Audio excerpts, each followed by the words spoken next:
அனைவருக்கும் நமது தெய்வீக ராகம் சேனலின் சார்பாக வணக்கத்தை தெரிவித்துக் கொள்கிறேன். இன்று மாசி மாதம் 2ஆம் தேதி சனிக்கிழமையாகும். இந்த சனிக்கிழமை ஒரு சாதாரண நாள் அல்ல.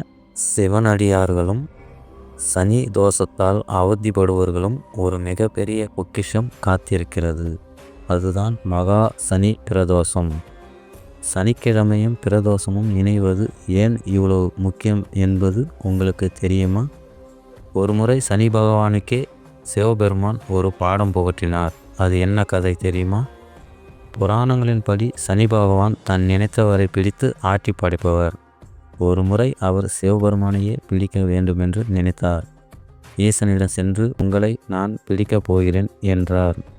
ஈசன் புன்னகைத்து சரி, உன்னால் முடிந்தால் பிடித்துக்கொள் என்று கூறிவிட்டு ஒரு குகைக்குள் சென்று தியானத்தில் அமர்ந்து விட்டார்.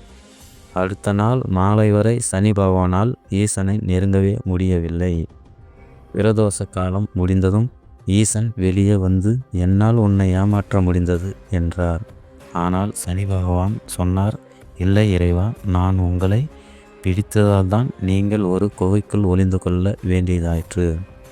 ஈசன் சிரித்து அவர் கர்வத்தை அடக்கி சனிக்கிழமை பிரதோஷ நாளில் தன்னை வணங்குபவர்களுக்கு சனி தோஷம் இருக்காது என்று வரம் அளித்தார். ஒரு சனி பிரதோஷம் என்பது 120 சாதாரண பிரதோஷங்களுக்கு சமமாம்.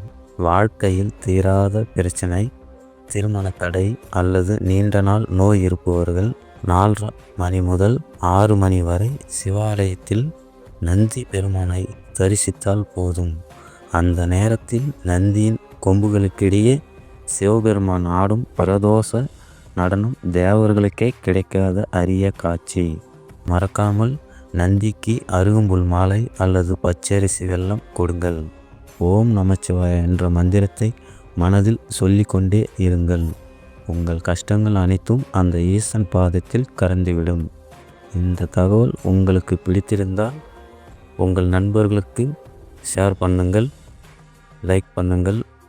மறக்காமல் நம்ம தெய்வீக ராகம் சேனலை சப்ஸ்கிரைப் பண்ணுங்கள்.